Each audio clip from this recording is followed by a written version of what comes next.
আমি আর তোমাদের বেশি কিছু বলবো না, আমি চলে যাব। শোনো,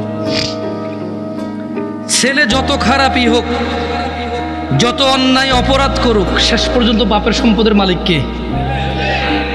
আস্থা রাখো ভাই আমার, কোরআন সুন্নাহর মধ্যে আস্থা রাখো। আমরা যদি আল্লাহর বান্দা হই, কার বান্দা? আমরা কার বান্দা হব?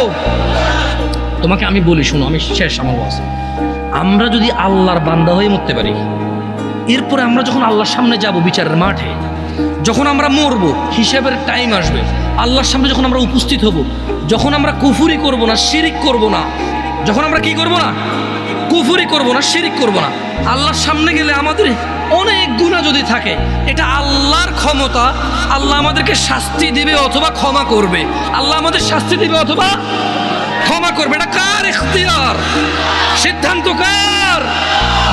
ধরে নাও আল্লাহ আমাদেরকে ক্ষমা করে দিয়েছে, তাহলে আল্লাহ আমাদেরকে জান্নাত দিল। কি দিল?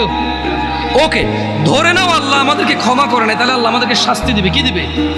কিন্তু ওই যে আমরা মুমিন মুসলমান, এই শাস্তি চিরস্থায়ী হবে না। কি হবে না?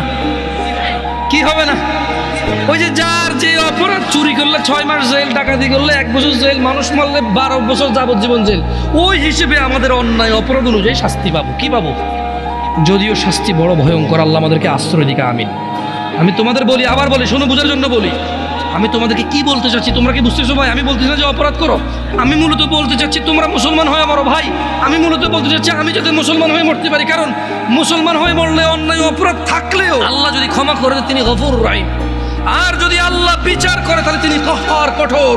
তিনি যদি শাস্তি দেয়, কেউ শাস্তি ঠেকাতে পারবে না, কিন্তু তিনি কারো উপরে জুলুম করবে না, অপরাধ অনুযায়ী শাস্তি ভোগ করবে। এরপরে আল্লাহকে পবিত্র করে সুন্দর করে জান্নাতে ঢুকিয়ে দেবে।